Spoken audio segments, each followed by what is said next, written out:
Titulares. Solicitudes de reconsideración en el marco del concurso de jueces y con jueces de la Corte Nacional pueden presentarse desde el 30 de abril al 2 de mayo. Acuartelamiento militar en Ecuador. Cientos de jóvenes acudieron al llamado. Investigan el crimen de una ex candidata a Miss Ecuador. La mujer fue acribillada en Quevedo. Menores de edad entre los 6 detenidos con más de 65.000 dosis de droga en Machala.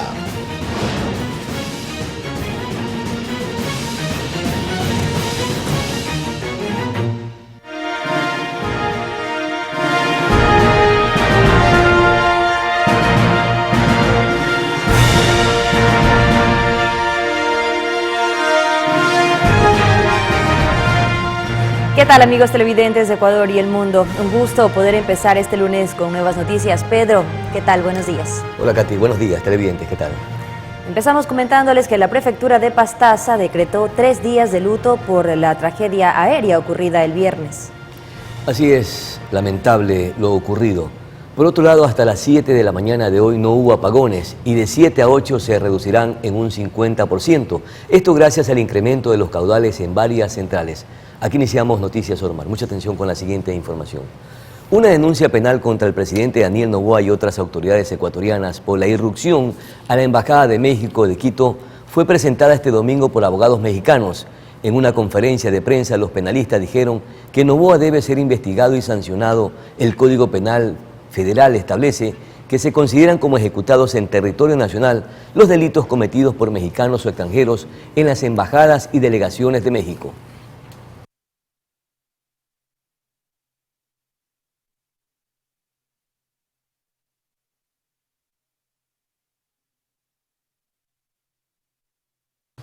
Y para este lunes 29 de abril, estos son algunos de los temas registrados para la agenda parlamentaria. A las 10 de la mañana está previsto que sesione el tratamiento del proyecto de ley de armas, municiones, explosivos y accesorios. Por su parte, a esa misma hora se presentará el proyecto de ley orgánica reformatoria a la Ley Orgánica de Educación Superior, denominado Ciencia por Experiencia. Y a las 15 horas se pondrá en conocimiento el informe para primer debate del proyecto de reformas a la Ley Orgánica en Función Legislativa.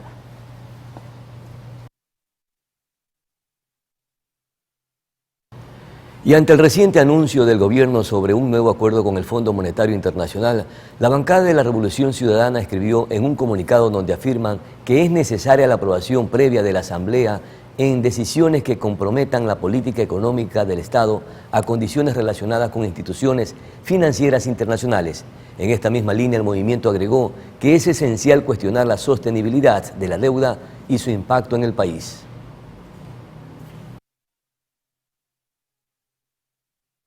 Y la primera ronda de las negociaciones del acuerdo comercial con Canadá inicia este 29 de abril de manera virtual.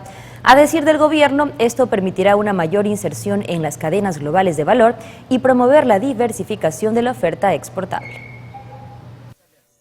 La primera de las 4 rondas de negociaciones previstas para la suscripción de un acuerdo comercial con Canadá inicia este 29 de abril de 2024. Este primer intercambio de propuestas bilaterales se extenderá hasta el 8 de mayo, según informó el Ministerio de Producción. El acuerdo denominado de nueva generación constará de 28 capítulos y según la cartera de Estado afín se negociarán disciplinas como trato nacional y acceso a mercados, defensa comercial, reglas y procedimientos de origen, facilitación del comercio, medidas sanitarias y fitosanitarias, barreras técnicas al comercio, buenas prácticas regulatorias, comercio transfronterizo de servicios y regulación nacional, comercio electrónico, telecomunicaciones, compras públicas, política de competencia, empresas estatales, laboral, ambiental, comercio inclusivo, transparencia y anticorrupción, pueblos indígenas, MIPYMES, género, comercio justo, entre otras.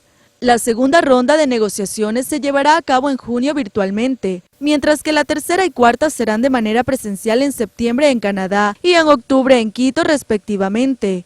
Con esto, según el Ministerio de Producción, se fortalecerán las relaciones bilaterales con Canadá, generando cooperación, acceso a nuevas tecnologías y mejoramiento de las exportaciones, pues los productos de la oferta exportable se verán beneficiados de una reducción arancelaria por efecto del acuerdo comercial. Asimismo, que se promoverá la generación de empleo, especialmente en las micro, pequeñas y medianas empresas. Tania Loor, Noticias Oromar.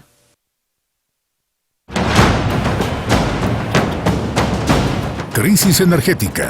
Bombardeo de nubes, la alternativa del gobierno. Y ahora les contamos que la noche de este domingo el Ministerio de Energía y Minas informó en un escueto comunicado que luego de gestiones permanentes desde el Operador Nacional de Electricidad, SENACE, y la cartera de Estado afín, se procedió a interconectar los sistemas colombiano y ecuatoriano. A decir el Ministerio de Energía, esto permite mejorar la seguridad del sistema eléctrico de nuestro país.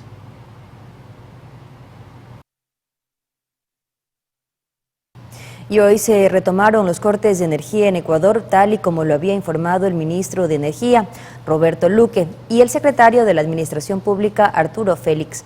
Durante el recorrido que realizaron en las termogas de Machala, en el Guabo, sobre los horarios, Luque no detalló si los tiempos de cortes se reducirán o se incrementarán en relación a los días previos, pero aseguró que la situación energética en el país ha mejorado, ya que el déficit diario de energía ha disminuido.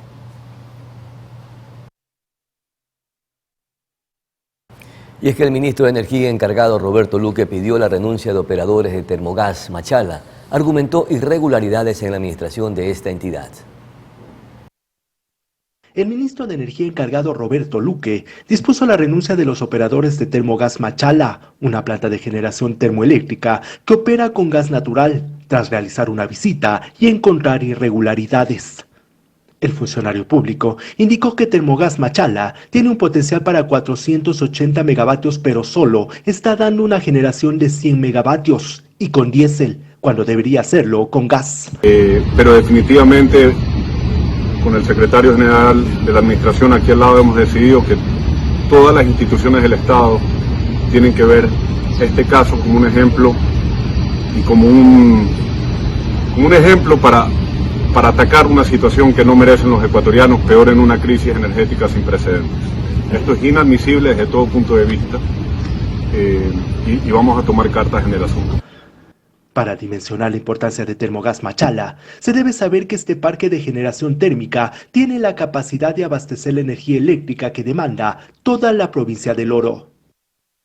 Por ello, de manera firme y enérgica, pidió la renuncia de sus operadores, aunque precisó que analizarán caso por caso, ya que siempre hay elementos buenos.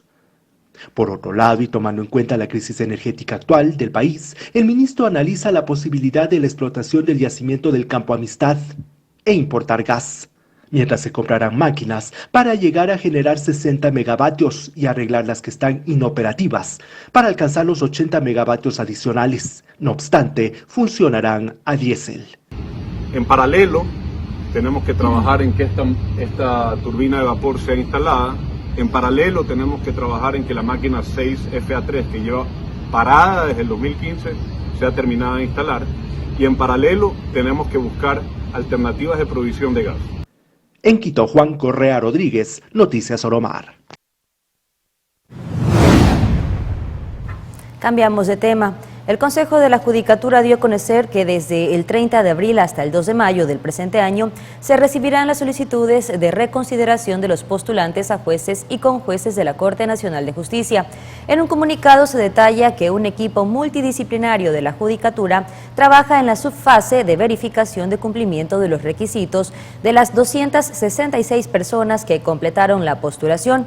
Una vez que se notifiquen los resultados, los aspirantes podrán solicitar la reconsideración a través de la plataforma tecnológica del concurso.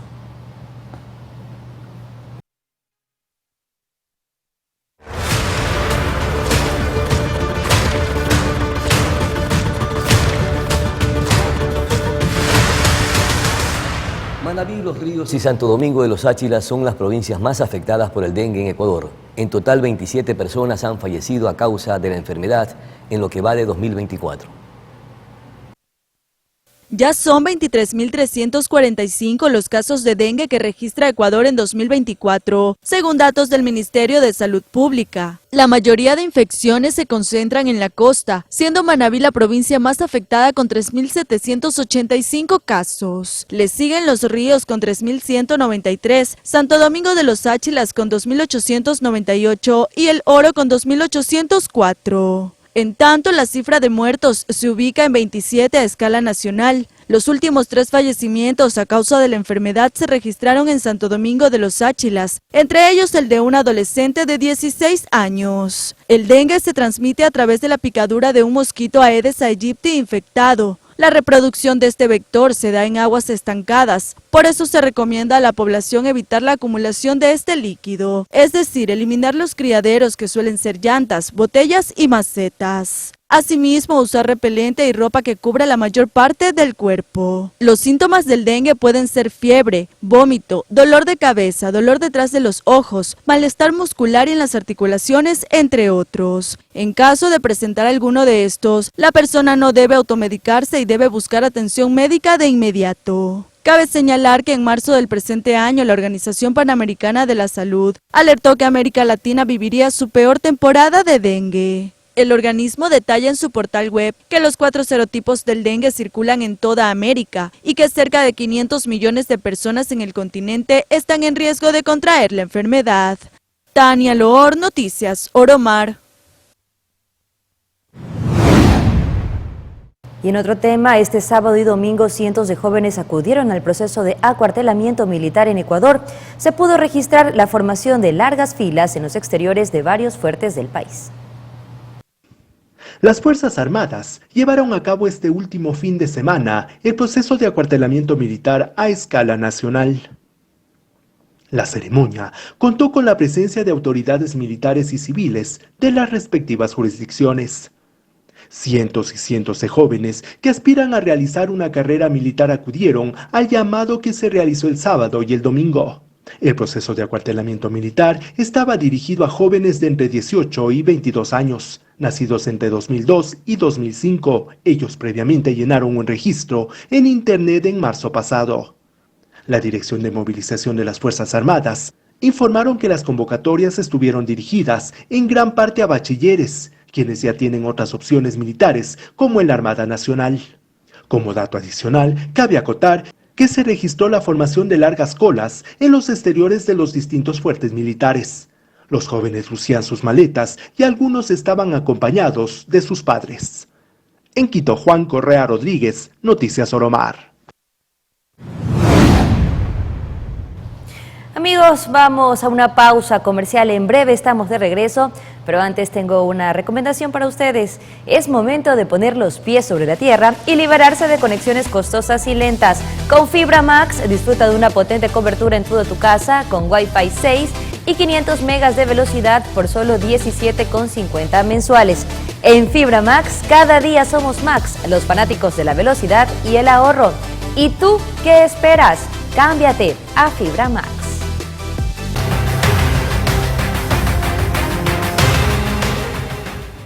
De regreso, amigos, les contamos que una avioneta Cessna se accidentó en Morona, Santiago este sábado. Se conoció que el piloto y los ocupantes resultaron ilesos. Una avioneta Cessna se accidentó en Morona, Santiago la tarde de este sábado. El siniestro ocurrió en la comunidad de Guarinza, zona suroriental de la provincia amazónica. La aeronave habría golpeado con un equino que se cruzó en la pista de aterrizaje y con el impacto perdió las llantas. Afortunadamente no se registraron víctimas ni heridos, producto de este siniestro. La aeronave pertenece a la empresa de transporte aéreo Shanghái, según reportó el medio digital El Poder Shuar. El gerente de la empresa, Teodoro Molina, señaló que el piloto no tuvo afectaciones. Este es el segundo accidente aéreo en menos de una semana en la Amazonía. Recordemos que el último viernes, un helicóptero que cumplía la ruta Shell-Tihuino-Tababoro, transportando al personal de la Secretaría de Gestión de Riesgos, sufrió un accidente en el sector de Tihuino, provincia de Pastaza. La tragedia lamentablemente dejó 8 heridos, 5 militares y 3 civiles. En ese contexto, la Fiscalía General del Estado dispuso el levantamiento de los cadáveres. En Quito, Juan Correa Rodríguez, Noticias Oromar. Pese a la lluvia y el espesor, fueron recuperados los cuerpos de las 8 víctimas mortales del accidente de helicóptero en Pastaza, ocurrido el último viernes. El personal se encontraba llevando ayuda humanitaria a más de 160 familias afectadas por el desbordamiento del río Bobonaza en la comunidad de Pacayacu. Pese a las dificultades del temporal en la zona, las autoridades y personal de rescate iniciaron las labores de la recuperación de los cuerpos de los militares y civiles que lamentablemente fallecieron en un accidente de helicóptero el pasado día viernes en Tigüino, provincia de Pastaza. El ejército informó que ese mismo día del siniestro no se pudieron iniciar con las labores de rescate por las malas condiciones climáticas. Es que la lluvia incesante que se registra en la zona ha dificultado el vuelo de otros helicópteros para el rescate.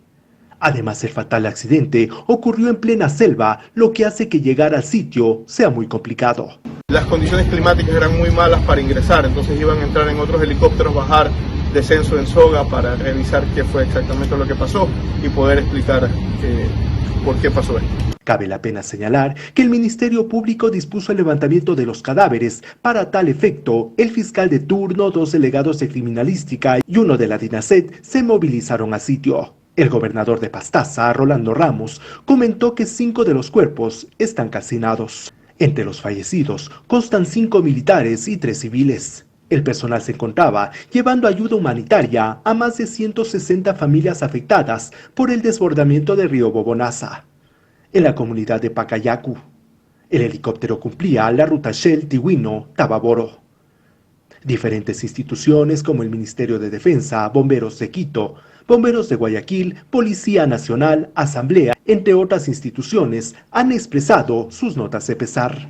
Las Fuerzas Armadas, como siempre, hacen una labor impresionante de ayuda humanitaria y lamentablemente nuestros guerreros han tenido una baja con el helicóptero. Entonces quiero no desaprovechar que están todos los medios para mandar un fuerte abrazo a todas esas familias y expresar todo nuestro dolor a las madres, a los padres que han perdido a sus hijos. Las causas del siniestro aún no se han determinado, por lo que se ha conformado una junta investigadora de accidentes que realizará las pesquisas. En Quito, Juan Correa Rodríguez, Noticias Oromar. Y siguiendo con este tema, el ejército ecuatoriano realizó una capilla ardiente en las instalaciones de la Brigada de Selva 17 Pastaza, donde están siendo velados los restos del personal militar.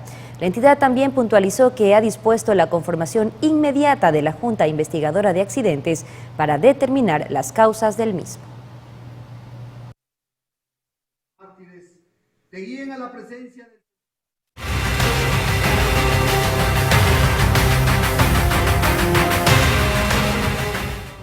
Y en Guayas, concretamente en el cantón Nobol, se registró una masacre que cobró la vida de 7 hombres entre 15 y 21 años de edad, todos ellos con antecedentes penales. Según se dio a conocer, los sujetos pertenecían a un grupo delictivo denominado Mafia 18, dedicado al robo de personas y vehículos, y también eran parte de una red de extorsionadores. De acuerdo con las investigaciones, los ahora fallecidos llevaron una moto que había robado hasta el sector conocido como Petrillo, para devolvérsela al dueño a cambio de una suma de dinero de entre 300 a 500 dólares. No obstante, dicho accionar se vio frustrado, ya que fueron emboscados por sujetos que le dispararon con armas largas desde un vehículo, dando inicio a un ataque armado que terminó con sus vidas. Y en el sector La Cuadra del Cantón Quevedo, sujetos asesinaron a tiros a Landy Párraga, ex candidata a Miss Ecuador 2022, y también mencionada en los chats de Leandro Norero y su abogado alias Estimado, en el marco del caso Metástasis. La víctima se encontraba al interior de un local de comidas de un centro comercial y estaba acompañada por un ciudadano cuando fue sorprendida por sus verdugos, que ingresaron de manera violenta al establecimiento para dispararle en repetidas ocasiones. La ahora fallecida era una comunicadora social de 23 años y también era la actual virreina de dicho cantón de la provincia de Los Ríos. Y 6 sujetos, entre ellos 2 menores de edad, fueron detenidos durante un operativo desarrollado en la urbanización Miracielo, en Machala, provincia del Oro. Allí los agentes allanaron 2 viviendas que eran utilizadas como centro de acopio y distribución de droga, lo que permitió decomisar un total de 65.550 dosis de cocaína que estaban divididas en bloques rectangulares y bolsas de plástico. Además, también se incautó un arma de fuego, un arma blanca, 4 celulares, una balanza y se retuvieron varias motos. Los 2 menores de edad fueron asilados y aislados, mientras que los adultos fueron puestos a órdenes de la autoridad judicial.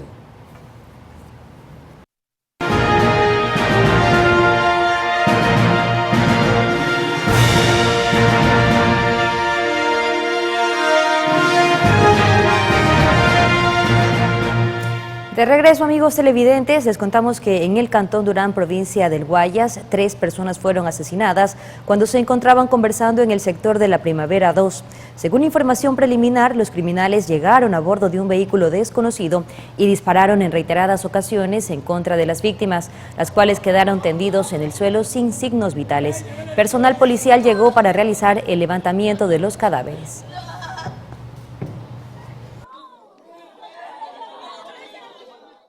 Nos trasladamos hasta la provincia de Los Ríos, específicamente a la ciudad de Babahoyo, donde unas personas fueron asesinadas mientras que otras resultaron heridas en un ataque orquestado por sujetos que huyeron a bordo de un vehículo desconocido. Miembros de la Policía Nacional llegaron hasta la ciudadela Muñoz Rubio, donde ocurrió el crimen, para realizar el levantamiento del cadáver.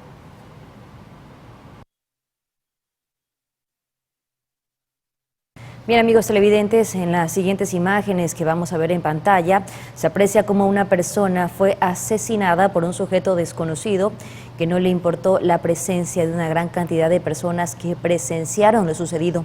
Además, otra persona resultó herida. El hecho ocurrió al interior de un bar ubicado en el Cantón Pasaje, provincia de El Oro, hasta donde llegó personal de la Policía Nacional para el respectivo levantamiento del cadáver. Mientras tanto, un hombre que identificaron como Mario Anchundia, de unos 60 años de edad aproximadamente, fue encontrado sin vida al interior de una vivienda ubicada en Tarqui, de la ciudad de Manta. Según la versión de los vecinos, la persona fallecida se habría caído de las escaleras, lo que habría provocado la muerte. La Policía Nacional llegó hasta el sitio que el respectivo procedimiento de ley.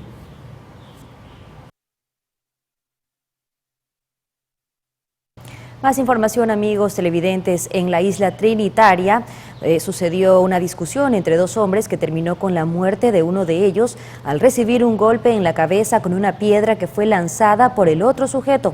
Según información de los testigos, la riña habría empezado por un gato. Miembros de la Policía Nacional llegaron para realizar el levantamiento del cadáver y empezar con el proceso legal.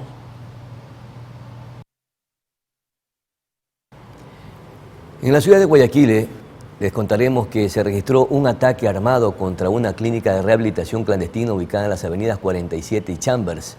3 personas fueron asesinadas mientras que 2 resultaron heridas. Los presuntos sicarios se grabaron mientras cometieron el crimen y viralizaron el video en las redes sociales. La Policía Nacional llegó hasta la escena del crimen para realizar el levantamiento de los cuerpos o de los cadáveres.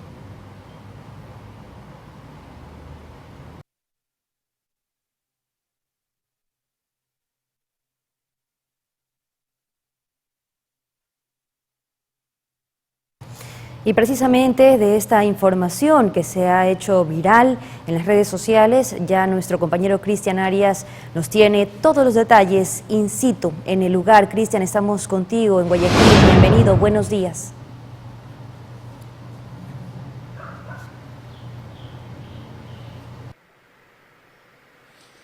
Gracias, buenos días. Estamos en el sector del Batallón del Suburbio, exactamente en la calle Rosendo Avilés y la 47. Aquí hubo un hecho violento, siniestro. Llegaron unos sujetos desconocidos a disparar contra personas que se encontraban en el interior de este lugar. Vamos a avanzar un poquito para mostrarles. Aquí funcionaba un llamado centro de rehabilitación. Lugares que comúnmente en sectores populares buscan supuestamente dar una atención profesional para quienes desean superar la adicción a las drogas. Aquí estaban los internos, llegaron sujetos en un vehículo, dispararon a quemarropa y acabaron con la vida de 3 personas. Hay 2 personas más que resultaron heridas. El lugar, tal como ustedes lo ven en este momento, se encuentra cerrado. Hay 2 candados, hay un candado aquí abajo y hay otro colocado acá, y los sellos de clausura que se ven allí colocados por parte de la Agencia de Aseguramiento de la Calidad de los Servicios de Salud y Medicina Prepagada, ARSA, ¿no? Es el gobierno nacional quien ha hecho a través de esta institución, de esta agencia, la clausura de este lugar, luego de que trágicamente ocurrió pues esta muerte que deja 2 personas heridas. Generalmente hay jóvenes que están inmersos en delitos, en grupos delictivos, en bandas, y muchas veces estos centros de recuperación o de rehabilitación son utilizados también como escondites, se esconden aquí para que no los encuentren, pero cuando se enteran quienes tienen alguna venganza o rencilla, los vienen a buscar y ocurren situaciones como esta. Han disparado, han acabado con la vida de 3 jóvenes, pero probablemente o quizás buscaban a uno, los otros 2 por estar aquí lamentablemente pierden la vida y hay 2 heridos más. Entonces hay víctimas colaterales también de un hecho que de pronto estaba dirigido a una persona. Es parte de lo que se tendrá que investigar, como también se tiene que investigar, porque en este sector, días atrás, fue el asesinato del conductor del bus de la 45.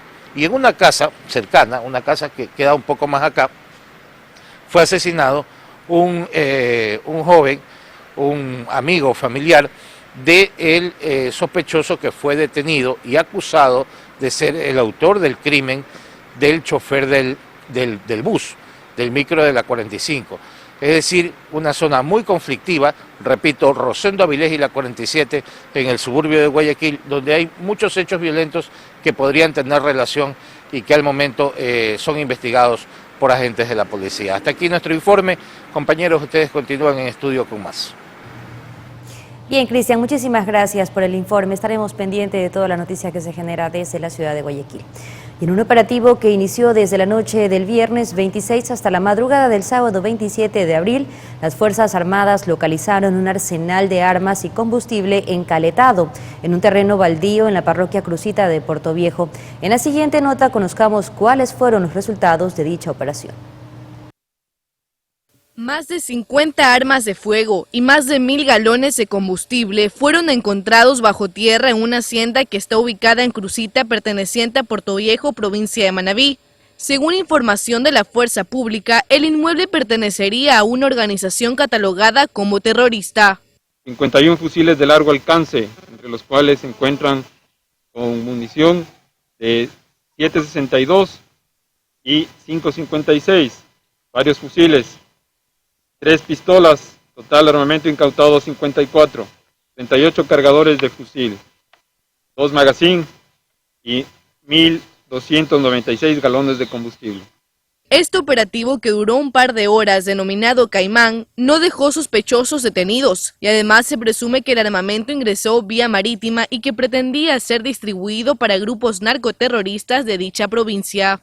Es una operación que se materializa a través de la inteligencia militar. Son varios días de búsqueda, varios días de personal que se encuentra en diversos lugares entregándonos información.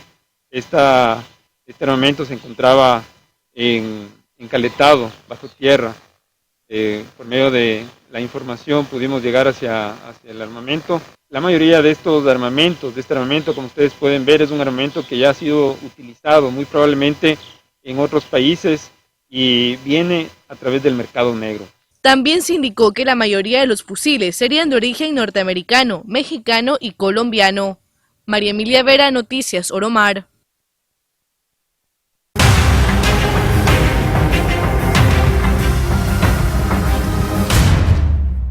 Continuamos con más información de la ciudad de La Perla del Pacífico, y es que 2 delincuentes asaltaron en una pastelería ubicada en El Guasmo, llevándose 2 tortas y dinero en efectivo. Tras amedrentar a la encargada del negocio, uno de los zampones entró para tomar el botín, mientras que el otro se quedó afuera vigilando. El hecho quedó registrado por una cámara de videovigilancia del local.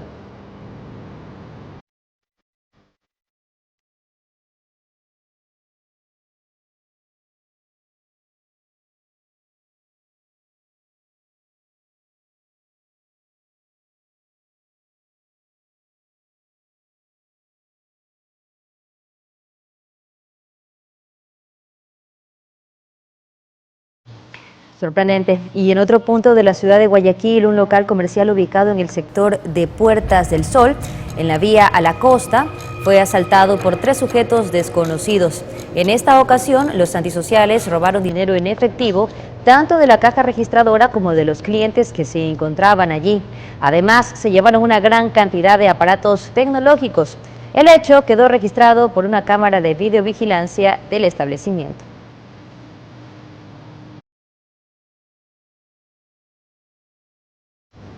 Nos trasladamos hasta La Libertad, en la provincia de Santa Elena, para contarles que una mujer fue asaltada cuando pretendía comprar en una tienda. El delincuente le robó a la fémina, estaba acompañado por 3 sujetos más que se movilizaban a bordo de 2 motocicletas. El hecho delictivo quedó registrado por una cámara de videovigilancia del sector.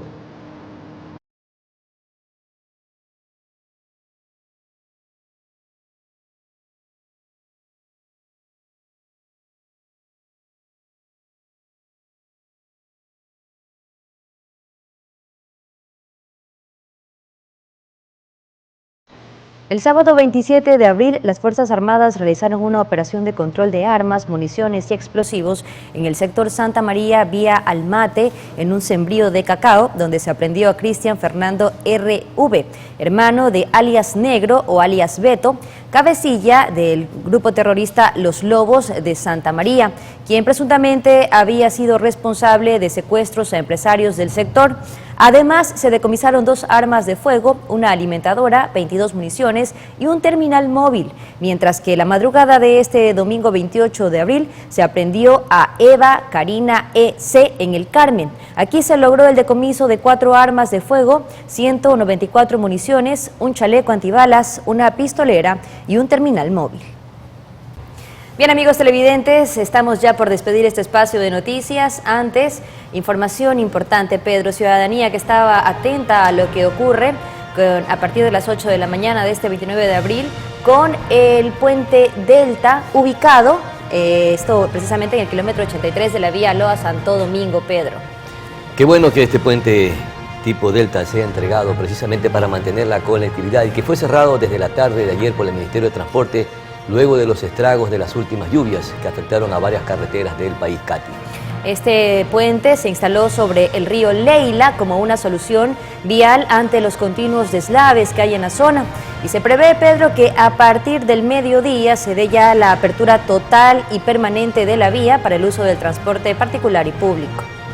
Qué bueno entonces, porque esto le daría una solución vial que beneficia, de acuerdo a los datos que tenemos, a 415.000 habitantes directos. Nos alegramos muchísimo por esta información. Cerramos entonces de manera positiva, Katy. Invitamos a todos nuestros amigos televidentes a estar pendientes de las redes sociales. Tenemos nosotros también información en vivo de lo que ocurre y de cómo este puente será habilitado también para el beneficio de los ecuatorianos. Nos vamos, amigos televidentes. Gracias también por su sintonía y compañía. Buenos días. Felicidades.